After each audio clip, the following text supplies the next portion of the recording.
How's it going today? I got another bust a nut or Emolga showcase, whatever you want to say it. But anyways, let's look at the teams. My team is pretty much what you've been seeing. It's like offense and then Emolga and then defense with Skuntank. And then his team is looking more like, first thing I noticed was two flyings and then, actually three flyings. I didn't even realize that. But then four things weak to rocks, as I realized. And then he had the defensive core of Golurk and Bastiodon. I'm not sure if that's a defense, but I know he's going to have rocks. And so pretty much once I take those two out, I can just try to be as offensive as I can. And Emolga plays a huge role, and I think I use it just how it should be used, so pay attention to that.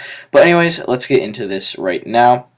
I'm going to lead off with my Seismitoad, seeing that he has no spinner and four things weak to rocks. That is definitely what I want to do, not even fearing the magic code. I get up the rocks first turn, as he does the same for my Emolga, and I go for the Earthquake, and he goes for the counter right here, so he doesn't have Metal Burst. He's counter, and that works out very well for him, and most Seismitoads are special, so that was a great play, but I knew he wouldn't go for the counter twice. Too obvious, so I went for the Earthquake again, and he actually goes for the Ice Beam, and I'm especially defensive, so not going to do too much, and that goes in my favor. Here, I'm like, he's going to predict another Earthquake. I'm just going to go for the Scald on the off chance he switches into something to take the Earthquake, and then he goes into Jump Bluff. I don't get the burn, but that's all right. I did predict it, but it didn't really help me out all too much. Got that extra like 7 damage, and here I actually predicted him to not take me out, so I went for the rest, and that works out very, very well in my favor because I get my Seismitoad back to full health, and I don't think I end up bringing it in for the rest of the battle, but I still get my Seismitoad at full health, but whatever. Go into Emolga as he goes for the sub, and I'm like, okay, I'll just taunt him or encore him into whatever he wants to do, and he actually goes for the Sleep Powder and misses, which sucks for him, but what can you do, what can you do? I guess that would have been a little game-changing, but whatever, I encore him into that, and here I'm like, okay, it's either a hit or a miss. Anything's going to go to sleep. May as well be Emolga since he's in here, so I'm going to taunt him. So if he does happen to miss again, he will have to switch, and I will Air Slash or Volt switch, but he actually goes into his Golurk, and I'm going to go into my Masharna, seeing that that is not a good matchup. Usually they carry Stone Edge or Ice Punch, which he does go for the Stone Edge, and here I think I Baton Passed, but I'm glad that I didn't hit through the confusion on this turn, because I don't want anything to be gone into and confused, and I don't think I can Oko anything, and Seismitoad's asleep, so there's really nothing to deal with Golurk right now. And he goes for the Earthquake, and I hit myself in confusion, and that really sucks, and this is a pause that I wanted you guys to comment on. I forgot to say that at the beginning, but yeah, you can comment on these pauses. Pause it like right now. Look at the damage that his Earthquake did. It would take me out again. I was just going to stay in and try to Moonlight again, but I guess he predicted me to go to Emolga and encore him into Earthquake or Dynamic Punch, or actually Earthquake for that case, and luckily I finally get out of the confusion, stop hitting myself, and I go for the Moonlight, get myself way back up to full, so that's really good for me, and I'm just going to stay in and go for that again, not trying to lose my Masharna, because it usually is very helpful to my team. He goes into Jinx, and I'm like, okay, I don't see an item. Actually, I do. Actually, I didn't notice that when I was battling, though. He got hurt by the Black Sludge, which is funny. He tricked it to me, and I'm going to Baton Pass out and go into my Skuntank. I guess I could have directly switched if I had noticed that he had Black Sludge. It's actually really funny. I never noticed that. But now he has the leftovers, and I have the leftovers, and I'm going to Pursuit, just make the safe play. If he wanted to stay in, it probably, yeah, I would have killed him either way. So he just wanted to switch, though, so I got him with the Pursuit, and he goes into Bastiodon. I decided to Pursuit, not showing him the crunch just for whatever reason, you know, no reason to give away moves. Pursuit's going to take him out from 2% easily, so whatever. He's going to go into Golbat, and here I'm like, okay, Emolga takes this on perfectly. The only thing he can hit me with is like Brave Bird, so I'm going to go into Emolga now. And he goes for the Super Fang, which I don't usually see, which is kind of cool. And here I predicted him to go into Golurk, kind of an obvious play, not really a good prediction, just kind of playing the obviousness, and I go for the Air Slash. And I see he doesn't have leftovers, which I didn't notice before. Actually, I don't think he's been in before. Yeah, he has with Masharna. What am I saying? But anyways, pause it here, comment what you would have done. And I was just thinking that he was going to predict me to go to Masharna.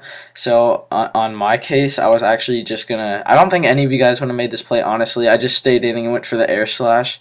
And unfortunately for him, I went for the... or I got the flinch. And I was going to ask him what he got, but I forgot. Or what he went for, but I completely forgot, whatever. I go for the air slash again, don't miss, luckily, and take him out. So this game, playing pretty well, playing pretty well. He goes into drift limb, and I'm like, okay, I can volt switch, get some initiative on him, and I can switch out, go into my Skun Tank, take an Acrobatics, and here is a very, very, very critical play, so I paused it for extra long, 5 more seconds. So this is the thought process I was going to go through. Sucker Punch is extremely obvious. I know they carry Destiny Bond or Will-O-Wisp, so I was going to taunt him after he went for one of those two, and then yeah, that's pretty much the play of the day, and then I can go for the Sucker Punch and kill him because he will be taunted and he's going to be forced to attack me. And notice that the Acrobatics did exactly 55%. So, here is my thought process. I slowed this down a lot. I get the leftovers back. He is going to go for the Destiny Bond, not the Will-O-Wisp or sub or anything. Well, he can't sub because he's lower than 25%, but whatever. I taunt him, knowing that he was predicting the Sucker Punch, and here I get back up to 46, 47%, whatever it is. And I'm like, okay, Acrobatics, Flying Gem boosted, Acrobatics did 55. I know I can live one, and if I went for the Sucker Punch, Destiny Bond would have still been in play and I would have died, but since I knew I could live one, I went for the Crunch instead, and I actually end up taking him out and being able to live with a sliver of HP because of that play, and I thought that was a pretty interesting play. Usually for Skun Tank, with the predictions, it's a hit or a miss, and this time it was definitely a hit, which I liked very much. So yeah, I can't switch back in because I'm at 11%, and he goes into Jump Bluff, so I'm like, okay, this is my final stand. I'm just going to go for the Sucker Punch if he does have an attack. He hadn't shown me one yet, so that was kind of a dumb play, but whatever. He goes for the Sleep Powder and hit, so I wouldn't have been able to do anything anyways, and yeah, now I'm at 17%. I'm like, okay, I can switch back in. I go into Emolga once again because now I'm thinking that he might not even have any attacks. He showed me Sub, Sleep Powder, and Leech Sheet, and I think that's it. He might have Encore or something. And here I'm like, okay, I'm at 27%. I might just want to switch back in, so no point in air slashing. I'm just going to go straight for the Volt Switch. And I go into my Kangaskhan, and at this point I just realized that I can go for the Fake Out, then take the Jump Bluff out with a Double Edge, and if he wants to sub, that won't matter. Well, he probably can't sub, I'm not sure, but if he wants to Leech Seed me, I can just Double Edge and kill him, and he actually can sub, so if he wanted to do that, that wouldn't really matter all too much. And then I might be able to take his Golbat out, but he can just restall me, but that won't help him very much, and then I can go into Emolga and Volt Switch kill him, or like Sock or anything. I had many things for Golbat, so this is a good game is what I'm trying to get at. And if you didn't realize, Emolga actually did end up playing a great role in this game, and that was a very good game. I think that I did play pretty well this game, and it was a ladder match, so don't think I'm too great or anything. But yeah, so Emolga was in here for 10 out of the 29 turns of this battle, and if you don't know the math like me, that is about 34%, which is about a third, and that's a lot of turns, seeing that there are 6 Pokemon on a team. And the next video options are an Emolga moveset, just elaborate on the set pretty much, or a montage, which I don't think you guys have any idea what that is. It's going to be something new and whatever. So yeah, that's that. Leave a like if you enjoyed. Goodbye.